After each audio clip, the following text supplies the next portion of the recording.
Avias' Narcissist Handbook, A Guide to Destroying the Insidious, Chapter 2, The Many Types of Narcissists. Okay, so as you all may know, in chapter 1 we covered what a narcissist is, a very evil individual, okay? Now, what we're going to talk about in this chapter is, it's not just that this individual is evil, but there's different types of individuals that offer two totally different evils. It's weird, right? But it's all the same thing, It's just as if somebody had stole out the store versus somebody lying. No one sin is greater than the next. You get what I'm saying? So it's like at the end of the day, it's like it's already bad enough that these people are evil, right? But there's types, right? Okay, but we're not going to focus on all types of them. We're going to focus on the two major types of narcissists. Okay, you have the overt narcissist and you have the covert narcissist. And what I usually do is, the way I remember the two is basically a overt narcissist. When you think of overt, that means that something that is more, I always think of the letter O in that word, which means like I would tie it to open, something that's out open, overtly. So that means that this evil person, 9 times out of 10, you're more likely to be able to discern or detect because they're overtly out. It's just like the loud person that's in the class. You know what I'm saying? You know that that's a bully because of the way they're using profane language and all that stuff. And then you have the covert narcissist.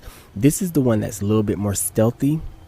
And the way I would always remember this one is covert. You think of something that's in the closet, covert, to cover something. And these are the narcissists that is a little bit more hard to discern whether they're narcissists or not, because they're hiding like wolves in sheep's clothing. Really, a narcissist is a wolf in sheep's clothing, but there's one that's just more out, that don't care, and then there's one that's a little bit more stealthy. And the covert narcissists are way more dangerous than the overt narcissists. Okay, so basically, a lot of times you'll get around a person and you'll feel their energy's bad. You don't know what it is about them. They're just silent, and they're really nice, but it's just something evil that you can feel about them. That's your covert narcissist there.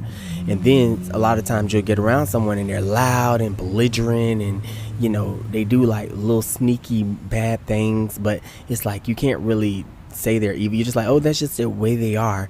That is your overt narcissist. Okay, but either way it goes, both of them are equally as conceited and consumed with themselves. And they all have the same hidden agenda. You know what I'm saying? And that is to destroy you. And why do they want to destroy you? They want to destroy you because they're jealous of you. I mean, this jealousy is like literally a million times magnified compared to a regular healthy person that is jealous.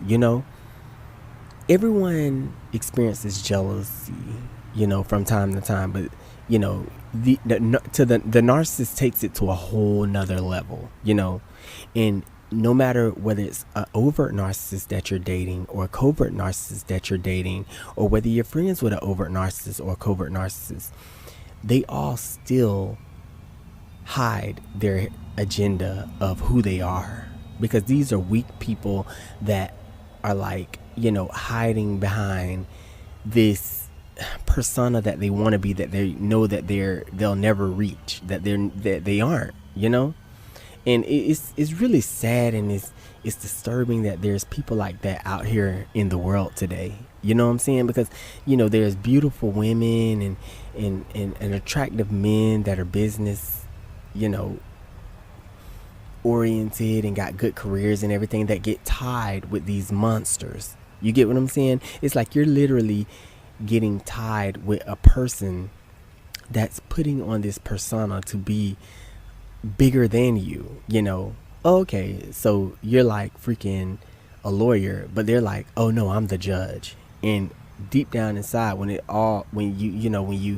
freaking undress them, really they were not even that big. You know, they were like freaking public defenders when it comes down to a case, you know? So it's like, you know, I mean, I try to give different analogies and metaphors and stuff because I want you guys to understand what you're dealing with.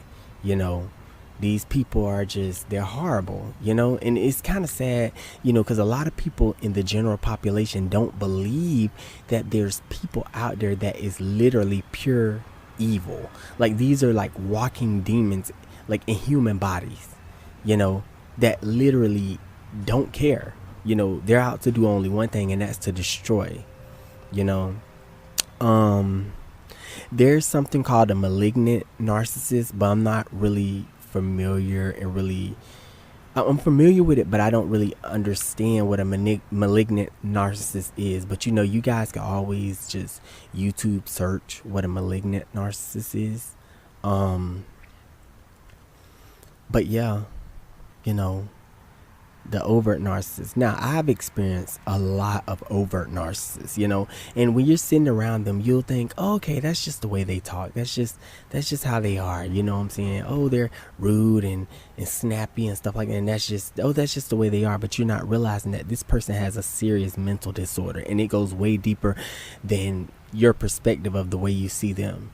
And then I've actually chilled around the covert narcissists, and those are the ones that are very, very mysterious. They're quiet, and you would not suspect at all that they have these hidden agendas. That's the reason why they're much more dangerous. And this is the sickening part about it. The sickening part about it is you would think that, okay, so if I'm with if I'm friends, or if I'm in a relationship with the overt narcissist, their freaking evil tactics aren't going to be as worse as a covert narcissist, right? Because the covert narcissist don't show any evil at all. No, the covert narcissist is like 1,000 times more dangerous than the overt narcissist. The covert narcissist is, you know?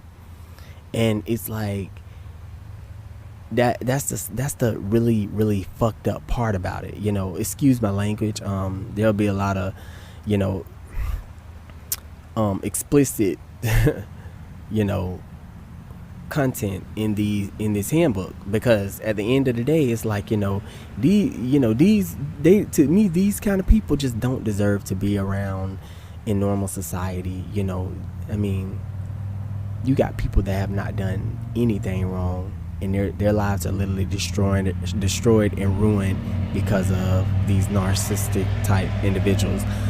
So yeah, I'm going to move on to chapter 3, but that is basically the two main types of narcissists. So you're not just, you know, going to deal with a narcissist, but there's going to be a specific type of narcissist. And it's very important that you guys actually recognize these types, so you will be able to discern a narcissist in general.